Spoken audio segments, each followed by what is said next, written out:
Hey everyone, today I'll show you how to use Leonardo AI in Discord. So let's not waste any more time and jump right in. First up, open your web browser and navigate to app Leonardo AI. If you're new here, go ahead and create an account. Just some quick basic info and you're good to go. Once you're in, have a look at the left-hand sidebar. Scroll a bit and right below Terms of Service, you'll find the Discord icon.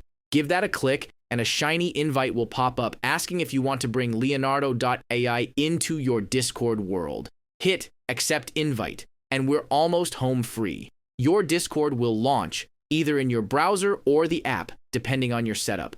You'll see it's getting ready to add Leonardo AI to your server. Confirm that action, and you've done it. Leonardo AI is now a part of your Discord fam. That's it, folks. You're all set to explore what Leonardo AI can do in your Discord server.